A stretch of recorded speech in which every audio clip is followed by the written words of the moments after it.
আসসালামু আলাইকুম ওয়া রাহমাতুল্লাহি ওয়া বারাকাতুহু। দর্শক সকলে কেমন আছেন? আশা করছি সকলে অনেক অনেক ভালো আছেন। আলহামদুলিল্লাহ, আল্লাহর রহমতে আমি অনেক ভালো আছি।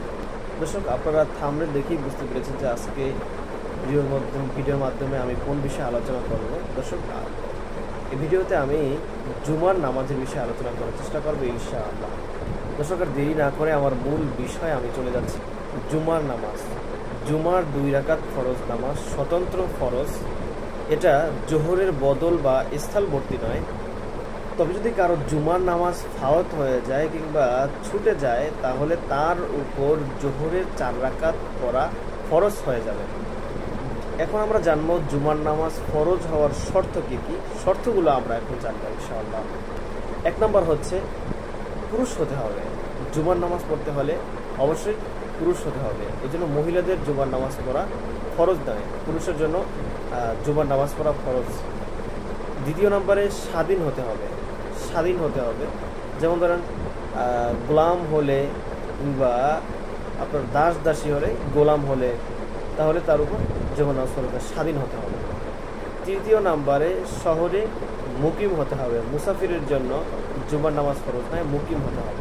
4 নম্বরে সুস্থ হওয়া। 5 নম্বরে নিরাপদ হওয়া। 6 নম্বরে দৃষ্টি সম্পন্ন হওয়া। 7 নম্বরে হাঁটতে সক্ষম হওয়া।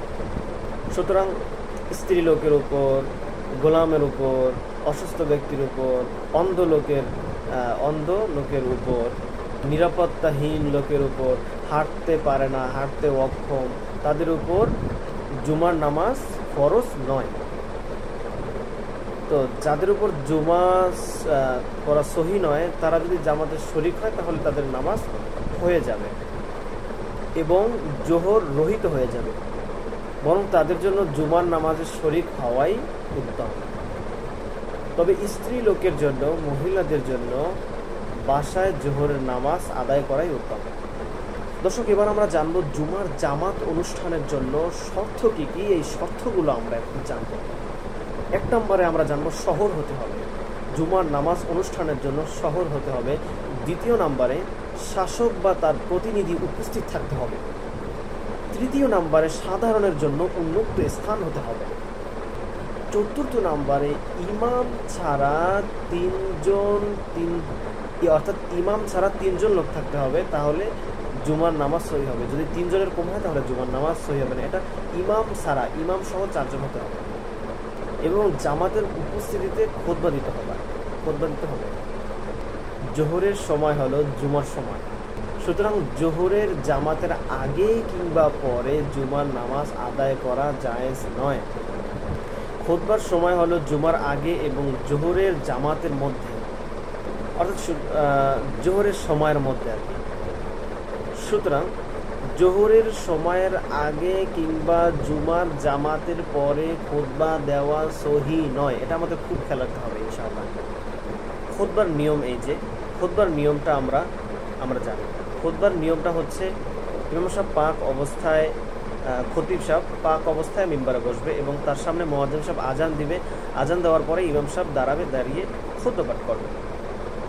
খুতবার শুরুতে আল্লাহ তাআলার হামদ, সানা এবং কালিমা শাহাদাত এবং দুরূদ শরীফ পাঠ করবেন। অতঃপর মানুষকে উপদেশ দিবেন খুতবার মাধ্যমে। খুতবার কথা কিন্তু বলা হচ্ছে, খুতবার মাধ্যমে মানুষকে উপদেশ দিবেন এবং পরে শেষে গিয়ে একটি আয়াত তেলাওয়াত করবেন। এরপরে খুতবা শেষ করবেন। খতিব পরপর 2টি খুতবা পাঠ করবেন এবং খুতবার মাঝে কিছুক্ষণ বসবেন। এই বিষয়টা আমরা খুব খেয়াল রাখবো। আমরা অনেকে জানি না যে খুতবার মাঝে ইমাম সাহেব, খতিব সাহেব একটা খুতবা দিয়েছেন, খুতবার মাঝে বসে আমরা এই খতিব সাহেবের দিকে লক্ষ্য করি যে ইমাম সাহেব কী যেন পড়ে। অনেকে পড়ে না, অনেকে বসে থাকে। আপনারা সকলে লক্ষ্য রাখবেন, এখানে একটা আমল রয়েছে। যে আমলটা হচ্ছে আমল না, এখানে আপনি যদি দোয়া করেন, আপনি যে কোনো দোয়া করেন, ইনশাআল্লাহ আল্লাহ পাক রব্বুল আলামিন আপনার দোয়া কবুল করবেন। আপনি যদি 2 খুতবার মাঝখানে যে একটা সময় রয়েছে, এই সময় যদি আপনি আল্লাহর কাছে চান, এটা যদি কল্যাণকর হয়, আপনার জন্য যদি কল্যাণকর হয়, আল্লাহ তাআলা জানেন, বান্দার খবর জানেন, বান্দার কোনটা কল্যাণ হবে কোনটা অকল্যাণ হবে, এটা একমাত্র আল্লাহ পাক রব্বুল আলামিন জানেন। আমরা অনেকে মনে করতে পারি যে এই জিনিসটা হয়তো বা আমার জন্য অনেক কল্যাণ হতে পারে, কিন্তু আল্লাহ পাক রব্বুল আলামিন দেখবেন যে এই জিনিসটা আপনার জন্য অকল্যাণ হবে। এই জন্য আপনার দোয়াটা যদি কল্যাণকর হয়, আপনার জন্য কল্যাণকর হয়, নিশ্চয়ই আল্লাহ পাক রব্বুল আলামিন আপনার ওই দোয়াটা কবুল করে নেবেন। এই জন্য আমরা খেয়াল রাখবো যে 2 খুতবার মাঝখানে দোয়া কবুলের সময় এই সময়টা আমরা লক্ষ্য রাখবো এবং মনে রাখবো। আল্লাহ পাক রব্বুল আলামিন যেন আমাদেরকে এই সময় দোয়া করার তৌফিক দান করে। আমরা সামনে যাচ্ছি। দ্বিতীয় খুতবা আল্লাহ পাক রব্বুল আলামিনের হামসানা এবং দুরূদ শরীফ দিয়ে শুরু করবেন এবং মানুষকে উপদেশ দিবেন এবং শেষে কি ইস্তেগফার পাঠ করে শেষ করবেন। এই বিষয়টা আমাদের সকলের খেয়াল রাখা দরকার যে ইমাম সাহেব, খতিব সাহেব যখন খুতবা দান করে, যখন খুতবা পাঠ করে, তখন আমরা অনেকে কথা বলি, অনেকে নামাজ আদায় করি, সুন্নাত নামাজ আদায় করি। এটা আমাদের সকলের খেয়াল রাখতে হবে। যখন ইমাম সাহেব খুতবা দিবেন, খুতবা পাঠ করবেন, তখন আমরা কেউ কথা বলবো না, কথা বলা একদমই নিষেধ। আমরা কথা বলা থেকে বিরত থাকবো। এরপরে আরেকটা বিষয় লক্ষ্য করা যায়, সেটা হলো সুন্নাত পড়া। আমরা আগের ভাগেই সুন্নাতটা শেষ করে নেব। যখন খুতবা দেওয়া হয়, খুতবা আমরা সকলে শুনবো। যখন এই ফেরেশতারা খুতবা শোনার জন্য বসে যায়, জুমার দিন যেই ব্যক্তি মসজিদে সবার আগে প্রবেশ করে, আল্লাহ পাক রব্বুল আলামিন তাহাকে একটি উট কোরবানি করার সওয়াব দান করে। ফেরেশতারা এটা লিপিবদ্ধ করে রাখেন।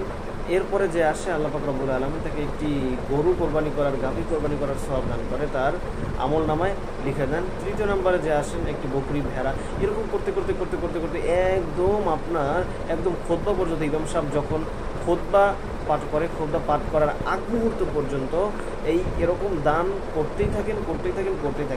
যখন ইমাম সাহেব, খতিব সাহেব যখন খুতবার জন্য মেম্বারে ওঠেন, মেম্বারে ওঠার পর যখন খুতবা শুরু করেন, সাথে সাথে আপনার যে ফেরেশতারা তারা লিস্ট করতেছিলেন, তাদের নাম লিস্ট করতেছিলেন, তাদের খাতা তারা অফ করে দেন। অফ করে দিয়ে তারাও খুতবার জন্য বসে যান। এই জন্য খুতবার গুরুত্ব অনেক। আমরা সকলে খুতবা করবো। খুতবার সময় আমরা কোনো কথা বলবো না, আমরা গল্প করবো না, গল্প আড্ডাবাজি এগুলো করবো না। আমরা খুতবা শুনবো, খুতবা খেয়াল দিয়ে শুনবো। ইনশাআল্লাহ আল্লাহ আমাদেরকে উত্তম প্রতিদান দান করবে। এরপরে এই সময় সালামের জবাব দেওয়া নিষেধ। সালামের জবাব, হাসির জবাব, এগুলো দেওয়াও নিষেধ করা হয়। তাহলে মনে করেন, আপনি চিন্তা করেন তাহলে কত গুরুত্ব দেওয়া হয়েছে। আপনি যদি জুমার নামাজে তাশাহুদের অবস্থায় ইমামকে পেয়ে যান, যেমন আপনি অনেক লেট এসেছেন, আপনার অনেক কাজ ছিল, আপনি ব্যস্ততার মধ্যে ছিলেন, অনেক কাজ, জরুরি কাজ থাকতেই পারে মানুষের, আপনি কাজের মধ্যে ছিলেন, একটু আসতে লেট হয়েছে, আপনি ইমাম সাহেবকে গিয়ে তাশাহুদের মধ্যে পেয়েছেন। তো ওই অবস্থায় আপনার করণীয় কি?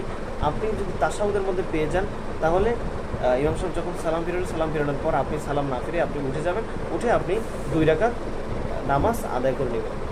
দর্শক, আমরা এখন কয়েকটি মাসালা সম্পর্কে জানবো, যে মাসালাগুলো আমাদের খুব প্রয়োজনীয়।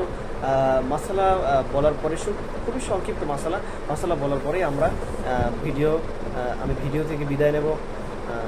তো মাসালাগুলো খুবই গুরুত্বপূর্ণ, আমরা সকলে খেয়াল দিয়ে শোনার চেষ্টা করবো ইনশাআল্লাহ। তো মাসালাগুলো বলার আগে আপনাদের সকলের কাছে বিশেষভাবে অনুরোধ জানাচ্ছি, আপনারা সকলে ভিডিওটা একটা লাইক করে দিন এবং কমেন্টে আমিন লিখে দেন, এবং চ্যানেলটি যদি সাবস্ক্রাইব করা না থাকে, এই ছোট্ট চ্যানেলটি, এই গরিব চ্যানেলটি আপনারা সকলে সাবস্ক্রাইব করে দিন। আমরা মাসালার মধ্যে 1 নম্বর যে মাসালা যেটা জানবো, সেটা হচ্ছে জুমার দিন যখন মসজিদে আজান হয়, প্রথম আজান হওয়ার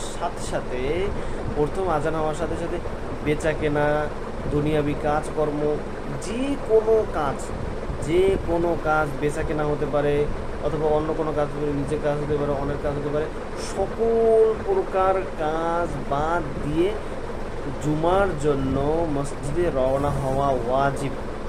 জুমার জন্য মসজিদে রওনা হওয়া ওয়াজিব বলা হয়েছে, এই জন্য অনেক গুরুত্ব দেওয়া হয়েছে। আমরা এটা এই দিকে আমরা খুব খেয়াল রাখার চেষ্টা করবো ইনশাআল্লাহ। দ্বিতীয় নম্বর আমরা যেই মাসালাটা আমরা জানবো, আমরা পূর্বে কিছুক্ষণ আগে আমরা আলোচনা করেছি যে জুমার জামাত অনুষ্ঠানের জন্য 1 নম্বর যেই শর্ত প্রয়োজন, সেটা হলো শহর। এখন শহরের পরিভাষাটা কি? আসলে শহর বলতে আমরা কি বুঝি? শহর বলা হয় এমন জনপদকে যেখানে বিচারের ব্যবস্থাপনা রয়েছে এবং জীবনযাপনের প্রয়োজনীয় উপকরণ রয়েছে এবং মাসলা মাসাইল জিজ্ঞাসা করার মতো বড় বড় আলেম রয়েছে। যদি তা না থাকে তাহলে সেটা হলো গ্রাম। এমন গ্রামে জুমা পড়া যায় না। এবার আমরা জানবো দর্শক, তৃতীয় নম্বরে যেই মাসালাটা আমরা জানবো, সেটা হলো জুমার নামাজে গোসল করা সুন্নাত। সুন্দরভাবে গোসল করতে হবে, পরিষ্কার পরিচ্ছন্ন হয় হওয়া এটা হচ্ছে সুন্নাত। নবী করিম সাল্লাল্লাহু আলাইহি ওয়াসাল্লাম এটা করেছেন। খুশবু ব্যবহার করা এবং সবচেয়ে সুন্দর কাপড় পরিধান করা। চতুর্থ নম্বরে যে মশলাটা আমরা জানবো সেটা হলো, এক শহরে অনেক জামাত হতে পারে, অনেকগুলো মসজিদ হতে পারে যেখানে জুমার নামাজ হতে পারে, কিন্তু বড় মসজিদে এবং বড় খোলা মাঠে জামাত করাই উত্তম। পঞ্চম নম্বরে যে মশলাটা আমরা জানবো সেটা হলো, কারো যদি জুমার জামাত ফাওয়াত হয়ে যায়, অর্থাৎ জুমার জামাত যদি কারো ছুটে যায়, তাহলে জোহরের নামাজ, জোহরের ফরজ নামাজ তার জন্য ফরজ হয়ে যাবে, তার এটা পড়তে হবে। যার কোনো ওজর নেই তার জুমার জামাত পড়ার আগে জোহর পড়া হারাম। আর ওজরওয়ালাদের জন্য জামাত শেষ করার পর জোহর পড়া মুস্তাহাব।